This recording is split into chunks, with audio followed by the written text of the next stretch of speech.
ആ ഞായറാഴ്ച ദിവസം സന്ധ്യയ്ക്ക് ശിഷ്യന്മാർ യഹൂദന്മാരെ ഭയന്ന് അവരിരുന്ന സ്ഥലത്തിന്റെ വാതിലുകൾ അടച്ചിരിക്കെ യേശു വന്നവരുടെ മധ്യേ നിന്ന് നിങ്ങൾക്ക് സമാധാനമെന്ന് പറഞ്ഞു. ഇത് പറഞ്ഞിട്ട് അവൻ തന്റെ കൈകളും വിലാപ്പുറവും അവരെ കാണിച്ചു. ശിഷ്യന്മാർ കർത്താവിനെ കണ്ടതിൽ സന്തോഷിച്ചു. പിന്നെയും യേശു അവരോട് നിങ്ങൾക്ക് സമാധാനം, എൻ്റെ പിതാവിനെ അയച്ചതുപോലെ ഞാനും നിങ്ങളെ അയക്കുന്നു എന്ന് പറഞ്ഞു.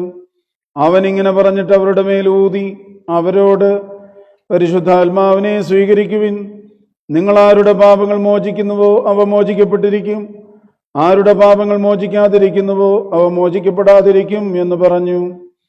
യേശു ശിഷ്യന്മാർക്ക് പ്രത്യക്ഷപ്പെട്ടപ്പോൾ 12 ഒരുവനായ ഇരട്ട എന്ന് വിളിക്കപ്പെടുന്ന തോമസ് അവരുടെ കൂട്ടത്തിലുണ്ടായിരുന്നില്ല. മറ്റു ശിഷ്യന്മാർ അവനോട് ഞങ്ങൾ കർത്താവിനെ കണ്ടു എന്ന് പറഞ്ഞു. എന്നാൽ തോമസ് അവരോട് അവൻ്റെ കൈകളിൽ ആണിപ്പാട് കാണുകയും അവയിൽ എൻ്റെ വിരലിടുകയും അവൻ്റെ വിലാപ്പുറത്തിൻ്റെ കൈവച്ച് നോക്കുകയും ചെയ്യാതെ ഞാൻ വിശ്വസിക്കുകയില്ല എന്ന് പറഞ്ഞു. പിന്നെ 8 ദിവസം കഴിഞ്ഞ് ശിഷ്യന്മാർ അകത്തിരിക്കുമ്പോൾ തോമസും അവരുടെ കൂട്ടത്തിലുണ്ടായിരുന്നു. വാതിലുകൾ അടച്ചിരിക്കെ യേശു വന്ന് നടുവിൽ നിന്നുകൊണ്ട് നിങ്ങൾക്ക് സമാധാനം എന്നവരോട് പറഞ്ഞു.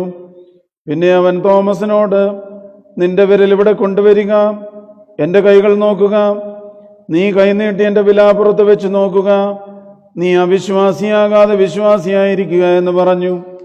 തോമസ് അവനോട് എൻ്റെ കർത്താവ് എൻ്റെ ദൈവവുമേ എന്ന് പറഞ്ഞു. യേശു അവനോട് നീ ഇപ്പോൾ എന്നെ കണ്ടതുകൊണ്ട് വിശ്വസിച്ചു, എന്നാൽ എന്നെ കാണാതെ വിശ്വസിച്ചവർ ഭാഗ്യവാന്മാർ എന്ന് പറഞ്ഞു. ഈ പുസ്തകത്തിൽ എഴുതിയിട്ടില്ലാത്ത മറ്റനേകം അടയാളങ്ങൾ യേശു തൻ്റെ ശിഷ്യന്മാരുടെ മുമ്പാകെ പ്രവർത്തിച്ചു.